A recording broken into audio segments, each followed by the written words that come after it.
নমস্কার, আজকের বিশেষ খবর। দীর্ঘ প্রতীক্ষার পর অবসান, কবে চালু হচ্ছে কালীঘাট স্কাইওয়াক। পয়লা বৈশাখ আজকে বজ্রবিদ্যুৎ সহ ঝড় বৃষ্টি বাংলার 11টি জেলায়। 8টি নতুন মেডিকেল কলেজের অনুমোদন কি পেয়েছে পশ্চিমবঙ্গ? ভোটের আগেই ফাঁস ভেতরকার খবর, রচনার কথায় শোরগোল। 5 বছর বিনামূল্যে রেশন চিকিৎসা, পয়লা বৈশাখে ইস্তেহার প্রকাশ করে বিরাট চমক বিজেপির। এখন আসছি বিস্তারিত খবরে। দীর্ঘ প্রতীক্ষার অবসান, কবে চালু হচ্ছে কালীঘাটে স্কাইওয়াক। আজ পয়লা বৈশাখ, নতুন বছরের সূচনা। তার আগে শনিবার সন্ধ্যায় কালীঘাট মন্দিরে পুজো দিতে যান মুখ্যমন্ত্রী মমতা বন্দ্যোপাধ্যায়। সঙ্গে ছিলেন রাজ্যের মন্ত্রী তথা কলকাতার মেয়র ফিরহাদ হাকিম। সেখান থেকেই মমতা জানালেন এবার নতুন রূপে সেজে উঠবে কালীঘাট মন্দির। বহুদিন ধরেই চলছিল কালীঘাট মন্দিরে স্কাইওয়াক নির্মাণের কাজ। শনিবার পুরনো বছরের শেষের দিনে ভক্তি ভরে পুজো দেন মমতা। 8 ঘন্টারও বেশি সময় কালীঘাটে ছিলেন তিনি। পুজো শেষে মন্দির চত্বর ঘুরে দেখেন তিনি। এরপরই মমতা বলেন, আমি প্রতি বছর পয়লা বৈশাখের আগের দিন কালীঘাট মন্দিরে পুজো দিতে আসি। এই যে কালীঘাট মন্দিরে কাজ চলছে, কুণ্ডপুকুর থেকে শুরু করে পুরোটাই। মন্দিরের ভেতরের সঙ্গে বাইরের কাজও চলছে। স্কাইওয়াকের যে কাজ চলছে তা আগস্ট মাসে শেষ হয়ে যাবে। তবে স্কাইওয়াক তৈরি হলেও তা চালু হতে কেন সময় লাগছে সেই বিষয়ে মুখ্যমন্ত্রী বলেন, এখনো আমরা অফিসিয়ালি ওপেন করিনি। যতদিন স্কাইওয়াকের কাজটা হচ্ছে ততদিন হকারদের এনে বসানো যাবে না। সমস্ত বিষয়টা একটা সিস্টেমে আনতে হবে। এদিন মন্দিরে পুজো দেওয়া শুরু করে সর্বক্ষণ মুখ্যমন্ত্রীর সাথেই ছিলেন ফিরহাদ হাকিম। পাশাপাশি মন্দিরে মমতার সঙ্গে ছিলেন তার 2 ভাতৃবধূ লতা বন্দ্যোপাধ্যায় এবং কাজরি বন্দ্যোপাধ্যায়। এদিন কালীঘাট মন্দিরে দেখা যায় অভিষেক বন্দ্যোপাধ্যায়ের কন্যা আজনিয়াকেও। তিনি মমতার সাথেই এসেছিলেন। 2011 সালে ক্ষমতায় আসার পর থেকেই কালীঘাট মন্দিরের সংস্কারের ক্ষেত্রে বিশেষ উদ্যোগী হয়েছে রাজ্য সরকার। গত নভেম্বর মাসে বিশ্ব বাংলা বাণিজ্য সম্মেলনের মঞ্চ থেকে মুকেশ আম্বানি জানিয়েছিলেন কালীঘাট মন্দিরের সংস্কারের দায়িত্ব নিতে চায় রিলায়েন্স ইন্ডাস্ট্রিজ। জানা গিয়েছে কালীঘাট মন্দিরের চূড়া মুড়ে ফেলা হচ্ছে খাঁটি সোনা দিয়ে, যার পরিমাণ অন্তত 50 কেজি। এদিন মন্দিরের সংস্কারের প্রসঙ্গে মমতা বলেন, মুকেশরা মন্দিরের চূড়াটা করেছে, পাশাপাশি আমরাও সংস্কারের কাজ করেছি। মন্দির সাজাতে আমাদের প্রায় 200 কোটি টাকা খরচ হয়েছে। এছাড়া দক্ষিণেশ্বরে স্কাইওয়াক করছি, দীঘায় জগন্নাথ ধামও হচ্ছে। আমি চাই সকল ধর্মের মানুষ সব সময় শান্তিতে থাকুন। পয়লা বৈশাখ আজ বজ্রবিদ্যুৎ সহ ঝড় বৃষ্টি বাংলার 11টি জেলায়। আজ পয়লা বৈশাখ, নতুন বছরের সূচনা। গত কয়েকদিন আবহাওয়ার খামখেয়ালিপনার সাক্ষী থেকেছে রাজ্যবাসী। কখনো হয়েছে ঝড় বৃষ্টি তো কখনো শুকনো থেকেছে আবহাওয়া। নতুন বছর বরণের দিন নববর্ষের কেমন থাকবে রাজ্যের আবহাওয়া? আনন্দে কাটবে দিন নাকি বিঘ্ন ঘটাবে আবহাওয়া? জানুন লেটেস্ট আপডেট। আবহাওয়া দপ্তর সূত্রে খবর, আজ পয়লা বৈশাখ থেকেই আবহাওয়ার পরিবর্তন হবে। এবার তাপমাত্রা বাড়ার পালা, ধীরে ধীরে ঊর্ধ্বমুখী হবে পারদ। তবে এরই মাঝে বাংলার বেশ কয়েক জেলায় বৃষ্টির সম্ভাবনাও রয়েছে। হাওয়া অফিস জানিয়েছে, আজ দক্ষিণবঙ্গে উত্তর 24 পরগনা, দক্ষিণ 24 পরগনা, বীরভূম, মুর্শিদাবাদ, নদিয়ার কোনো অংশে হালকা বৃষ্টি হতে পারে।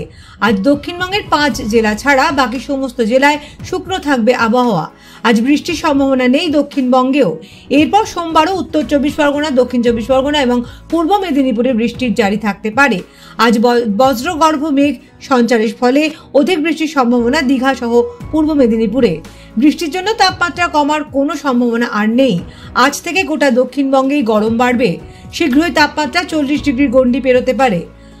আগামী কয়েকদিনে দক্ষিণবঙ্গে 5 ডিগ্রি পর্যন্ত তাপমাত্রা বাড়তে পারে। আজ থেকেই গোটা রাজ্যের তাপমাত্রা বাড়ার পূর্বাভাস দিয়েছে আবহাওয়া অফিস। ভোটের আগেই ফাঁস ভেতরকার খবর, রচনার কথায় শোরগোল। আসন্ন লোকসভা নির্বাচনে তৃণমূলের বড় চমক, দিদি নাম্বার 1 রচনা বন্দ্যোপাধ্যায়।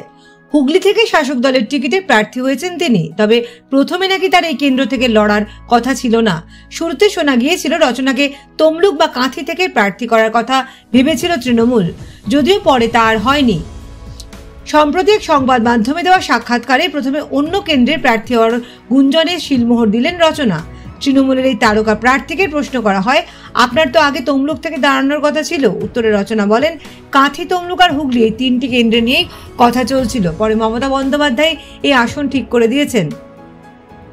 পাশাপাশি প্রাক্তন বিচারপতি অভিজিৎ গঙ্গোপাধ্যায়ের বিরুদ্ধে তাকে তমলুক থেকে প্রার্থী করার বিষয়ে রচনা বলেন, প্রথম দিকে তমলুকে অভিজিৎ গঙ্গোপাধ্যায়ের বিরুদ্ধে তাকে দাঁড় করানোর কথা ভাবা হয়েছিল। তাহলে তমলুক থেকে কি তিনি নিজেই দাঁড়াতে চাননি? এই প্রশ্ন উঠতেই রচনার স্পষ্ট উত্তর, না, আমি কিছুই করিনি। মমতা বন্দ্যোপাধ্যায় বললেন, তুমি হুগলি যাও, তাই আমি গেলাম। দিদি যা বলেছেন তাই হয়েছে। আসন্ন লোকসভা নির্বাচনে হুগলি লোকসভা কেন্দ্রে তৃণমূলের বাজি রচনা বন্দ্যোপাধ্যায়। অপরদিকে যুযুধান প্রতিপক্ষ বিজেপির টিকিটে দাঁড়িয়েছেন বিদায়ী সাংসদ লকেট চট্টোপাধ্যায়। ভোটের আবহে আক্রমণ পাল্টা আক্রমণ চলছে। আর এরই মধ্যে প্রথমবার ভোট ময়দানে নেমে ইতিমধ্যেই একাধিকবার বিতর্কে জড়িয়েছেন রচনা।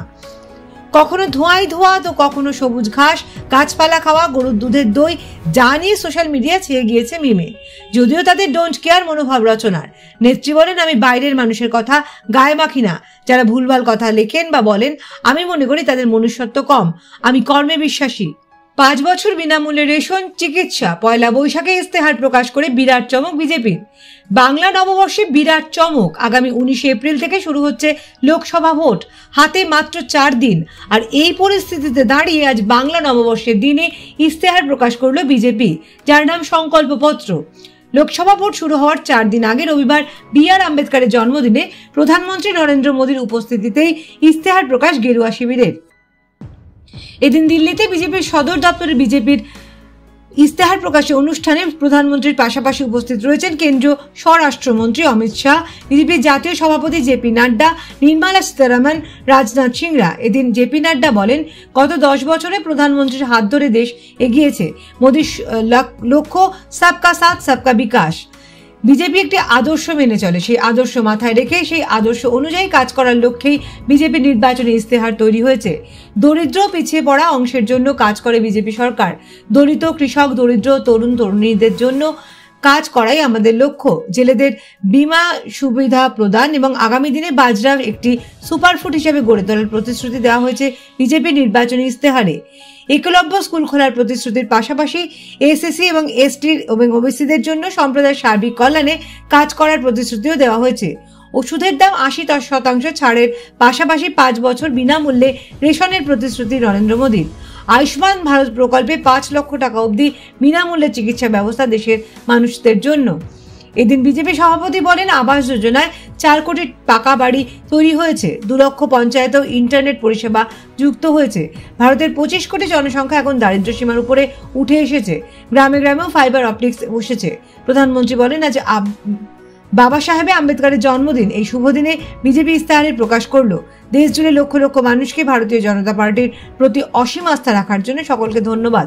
বিগত 10 বছরে বিজেপি প্রতিটি প্রতিশ্রুতি পূরণ করেছে, তাই গোটা দেশ এই ইস্তেহারের অপেক্ষায় ছিল।